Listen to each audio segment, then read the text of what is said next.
Assalamualaikum warahmatullahi wabarakatuh. Waalaikumsalam. Kami kelompok 1 akan mempresentasikan tentang APBN dan APBD. Nanti kan ya, nanti kita maksimal pertanyaannya 2 aja, ya. Jadi nanti biar APBN, APBD yang selanjutnya ada kelompok yang lainnya. Cuma satu dong. Apa? Kelompok yang membahas APBN, APBD selanjutnya. Baca nomor 1. Satu aja. Anggaran pendapatan dan belanja negara. Pengertian APBN, tujuan dan fungsi APBN, prinsip dan asas penyusunan, mekanisme penyusunan, sumber-sumber penerimaan negara, jenis pengeluaran negara, anggaran, pengaruh APBN terhadap perekonomian. 1.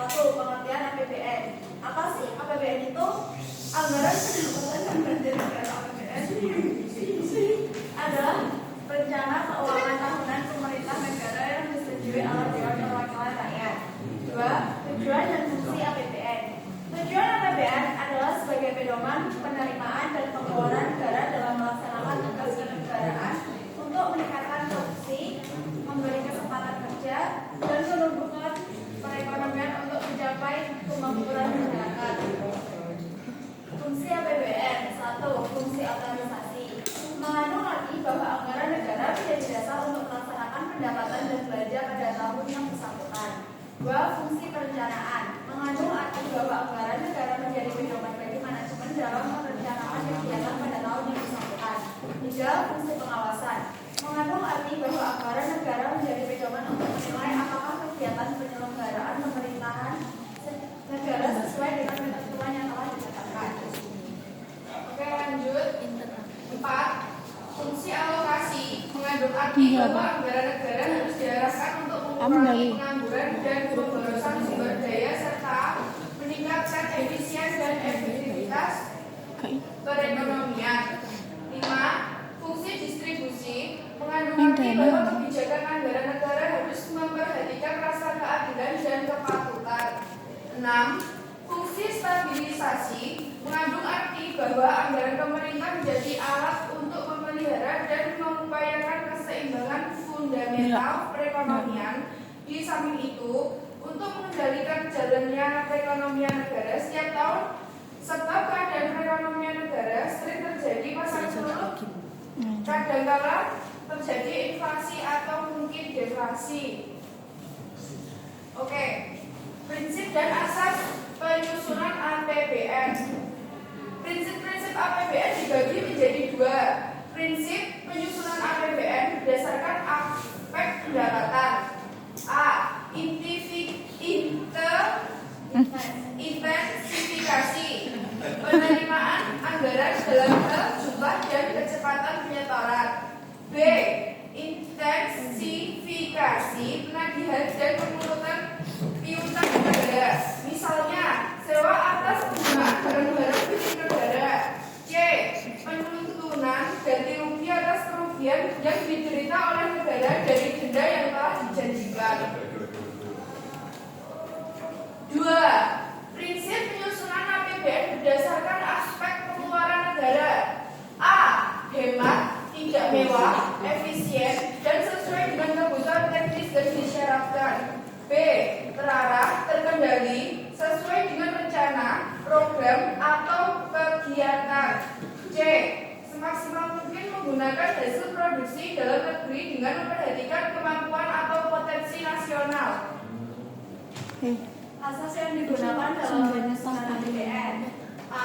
Asas kemandirian, artinya pembiayaan negara didasarkan atau kemampuan negara. Sedangkan pinjaman luar negeri hanya sebagai pelengkap. B. Asas penghematan atau peningkatan efisiensi dan produktivitas. C. Asas penajaman prioritas pembangunan, artinya mengutamakan pembiayaan yang lebih bermanfaat. 4. Mekanisme penyusunan APBN. 1. Pemerintah menyusun rencana APBN beserta nota keuangan melalui rapat dengan departemen dan lembaga teknis. 2. Pengajuan RAPBN oleh pemerintah kepada DPR. 3. Pembahasan RAPBN oleh DPR dalam masa sidang. 4. Persetujuan RAPBN oleh oleh DPR menjadi APBN dengan undang-undang. Jika tidak disetujui, pemerintah dapat melakukan pengeluaran setinggi-tingginya sebesar angka APBN tahun anggaran sebelumnya. 5. APBN dilaksanakan dengan diperkuat oleh keputusan Presiden tentang pelaksanaan APBN. Baik, selanjutnya nomor 5, sumber-sumber penerimaan negara. A. Penerimaan dalam negeri. 1. Penerimaan perpajakan. A. Pajak dalam negeri terdiri atas pajak penghasilan, PPh migas dan non migas, pajak pertambahan nilai, BPHTB dan pajak lainnya. B. Pajak perdagangan internasional terdiri dari bea masuk dan pajak atau pungutan ekspor. 2. Penerimaan negara bukan pajak merupakan penerimaan dari FCA terdiri atas penerimaan migas dan non migas, bagian laba BUMR, surplus Bank Indonesia, serta PNBP lainnya. B. Hibah. Hibah adalah semua penerimaan negara yang berasal dari sumbangan swasta, masyarakat, organisasi atau perusahaan dalam negeri ataupun luar negeri. Selanjutnya, jenis-jenis pengeluaran negara. A. Belanja pemerintah pusat. 1. Pengeluaran rutin terdiri atas belanja pegawai, belanja barang dan jasa, pembayaran bunga utang, belanja perjalanan dinas, subsidi daerah otonom, serta belanja rutin lainnya. 2. Pengeluaran pembangunan terdiri atas pembiayaan pembangunan rupiah, pengeluaran pemerintah berupa barang-barang atau uang secara langsung, dan pembiayaan proyek. Pengeluaran pemerintah berupa pembangunan unit-unit proyek. Lanjut, B. Belanja daerah, dana perimbangan. Dana perimbangan adalah semua pengeluaran negara yang dialokasikan kepada daerah untuk membiayai kebutuhan daerah dalam rangka pelaksanaan desentralisasi. Dana perimbangan terdiri atas sebagai berikut. A. Dana bagi hasil, dana yang bagian daerah atas penerimaan pajak dan bangunan.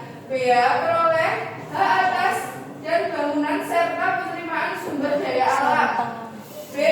Dana alokasi umum, yaitu semua pengeluaran negara yang dialokasikan kepada daerah dengan tujuan pemerintahan kemampuan antar daerah. C. Dana alokasi khusus, yaitu semua pengeluaran negara yang dialokasikan kepada daerah untuk membantu membiayai kebutuhan khusus. 2. Dana otonomi khusus dan penyesuaian. Dana otonomi khusus dan penyesuaian adalah dana yang dialokasikan untuk membiayai pelaksanaan otonomi khusus suatu daerah. Lanjut. 7. Kebijakan anggaran. Kebijakan anggaran dilaksanakan bergantung pada kondisi dan tujuan yang akan dicapai. A. Anggaran surplus. Anggaran surplus terjadi apabila belanja negara lebih kecil dibandingkan dengan penerimaan negara. Penerimaan maka masih terdapat tabungan pemerintahan. Kebijakan ini biasa digunakan untuk mengatasi inflasi. B. Anggaran berimbang. Anggaran berimbang jadi yang pendapatan negara sama dengan penggunaan negara. Neng mai kono sepengi-pengi jam tengah songo. C. Anggaran defisit. Anggaran defisit Imbalan, aku gak kenal. Gue kan bikin dashboard kan gak kerungu. Anggaran defisit bisa Kenapa aku pengi-pengi Allah. Aku ngari nyepaknya sampai jam 11 gurune iwak witok. Gendeng kok. 8. Pengaruh APBN terhadap perekonomian. Melalui APBN dapat diketahui arah tujuan serta prioritas pembangunan yang sedang dan akan dilaksanakan oleh pemerintah. APBN memiliki pengaruh yang besar terhadap sektor lain seperti sektor moneter, neraca pembayaran, dan sektor produksi. A. Sektor moneter. Pengaruh APBN terhadap sektor moneter jelas besar mengingat anggaran negara merupakan salah satu komponen dari uang premium. Perubahan dalam komponen tersebut akan mempengaruhi jumlah uang yang beredar di masyarakat. B. Neraca pembayaran. Pengaruh APBN juga relatif besar terhadap neraca pembayaran karena beberapa hal antara lain sebagai berikut. 1. Sebagian komponen penerimaan negara berasal dari penerimaan sektor migas, yaitu sebagai besar dari hasil masuk ke negara. 2. Defisit APBN transaksi berjalan ditutup dengan utang negeri sebagai konsekuensinya sebagai komponen pengeluaran rutin digunakan untuk pembayaran kembali utang dan bunganya. 3. Komponen penerimaan pemerintah mengandung sisi impor yang besar. C. Sektor produksi. Bagi sektor produksi, pengaruh APBN terlihat dari penerapan kebijakan penerimaan pajak dan pengeluaran pemerintah. Pemerintah yang menempuh kebijakan anggaran defisit dalam arti pengeluaran pemerintah direncanakan lebih besar daripada penerimaan pemerintah yang mengurangi tingkat pajak dan menambah pengeluaran. Pemerintah antara lain dalam berikut subsidi. Kedua hal ini meningkatkan pendapatan dan daya beli masyarakat. Akibatnya, pemerintah total masyarakat terhadap barang dan jasa cenderung meningkat. Lanjut. Anggaran pendapatan dan belanja daerah atau APBD. Pengertian APBD, tujuan dan fungsi APBD, mekanisme penyusunan APBD, sumber-sumber pendapatan daerah, jenis-jenis pengeluaran daerah atau belanja daerah, kebijakan anggaran dan pengaruh APBD terhadap perekonomian.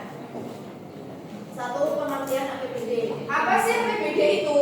APBD adalah rencana keuangan tahunan pemerintah daerah yang disetujui oleh Dewan Perwakilan Rakyat Daerah. 2. Tujuan dan fungsi APBN. Tujuan APBD sama halnya dengan tujuan penyusunan APBN. APBD disusun sebagai pedoman penerimaan dan pengeluaran penyelenggaraan negara di daerah dalam rangka pelaksanaan otonomi daerah dan untuk meningkatkan kemakmuran masyarakat. Lanjut. 3. Mekanisme penyusunan APBD. APBD merupakan anggaran pendapatan dan anggaran belanja daerah yang ditetapkan setiap tahun melalui peraturan daerah. Pendapatan daerah berasal dari pendapatan asli daerah, dana perimbangan, dan pendapatan lain-lain yang sah. Adapun langkah-langkah penyusunannya adalah sebagai berikut.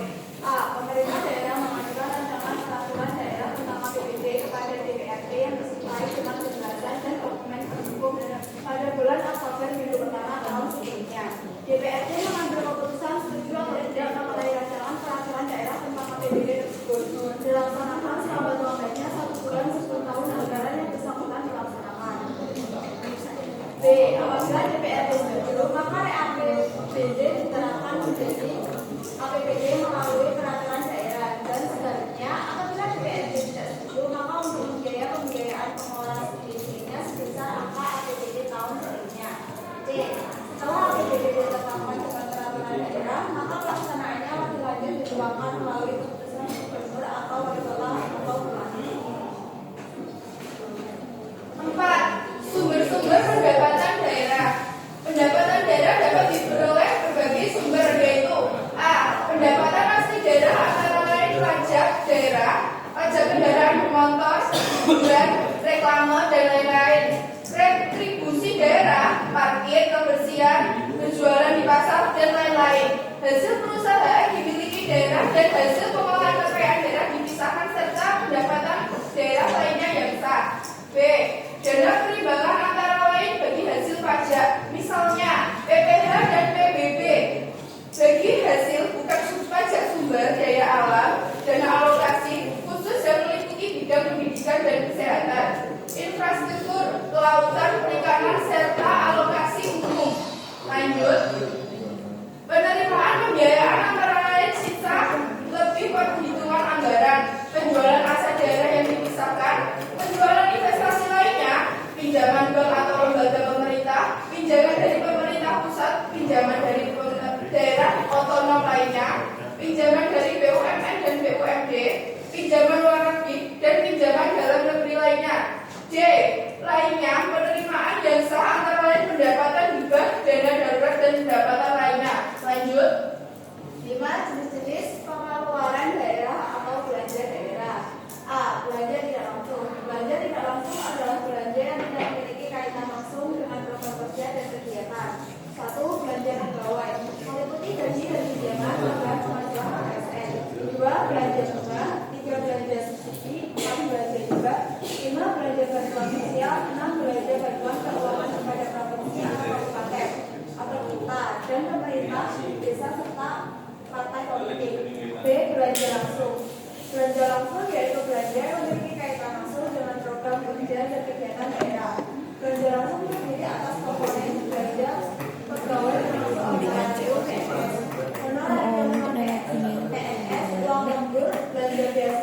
video nih ya. Kita belajar pelajaran. Oh iya ya, kayak marem tuh video marem. Selain itu juga termasuk belajar barang dan sistem kalender. Sama ini. 6. Kebijakan anggaran. Seperti halnya APBN, ada 3 kebijakan anggaran dalam APBD, yaitu A. Defisit. Defisit APBD merupakan selisih kurang antara pendapatan daerah belanja dan daerah pada tahun anggaran yang sama. Defisit yang terjadi bila jumlah pendapatan lebih kecil daripada jumlah belanja. Jika APBD mengalami defisit, tidak ada pendanaan khusus yang disalurkan dari APBN kepada daerah yang menutup defisit tersebut. B. Surplus. Surplus APBD merupakan selisih lebih antara pendapatan daerah dan belanja daerah pada tahun anggaran yang sama. Surplus terjadi bila jumlah pendapatan lebih besar daripada jumlah belanja. Apabila APBD Pak Darko udah beli awal mas. daerah tersebut memiliki Pak pendapatan Darko yang beli besar, awal. tetapi hal tersebut terjadi Kadang ini kan karena bener anggaran kan daerah ada jumlah selanjutnya dari ke. anggaran belanja daerah. Seimbang. Jumlah selanjutnya. Kebijakan anggaran seimbang adalah kebijakan yang menyusun jumlah penerimaan dan pengeluaran sama besar. Jadi penerimaan yang diterima pemerintah adalah sama dengan Bisa tapi kan pengeluarannya. jam baru kilos nih. Ini udah mulai. Pengaruh APBD terhadap perekonomian. Oh, iya, Berikut iya. adalah pengaruh APBD terhadap perekonomian. Ini kan. Garu aku. A. Dapat meningkatkan pertumbuhan ekonomi masyarakat. B. Dapat menciptakan kestabilan keuangan daerah karena dapat mengatur jumlah uang yang beredar di masyarakat. C. Meningkatkan investasi masyarakat karena dapat mengembangkan industri-industri di daerah. Lanjut. D. Dapat memperlancar distribusi pendapatan. Maksudnya dapat mengetahui sumber penerimaan dan penggunaan untuk belanja pegawai serta belanja barang yang Iku wandalan. lainnya. E. Dapat memperluas kesempatan kerja karena terdapat pembangunan proyek-proyek daerah dan investasi daerah hingga membuka lapangan kerja yang baru serta dapat meningkatkan kesejahteraan masyarakat. Next. Apakah ada pertanyaan dari presentasi kita?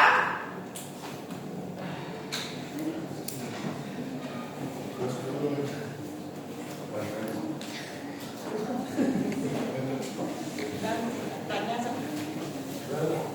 Tanya.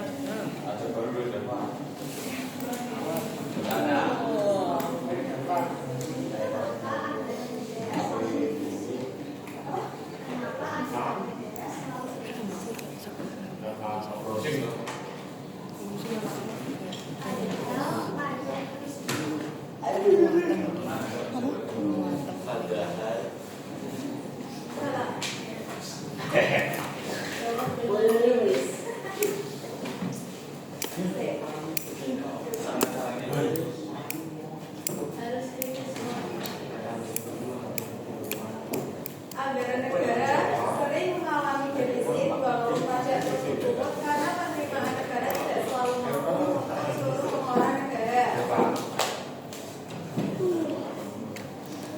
Sudah ambil? Ya. Ya, karena apa sebenarnya?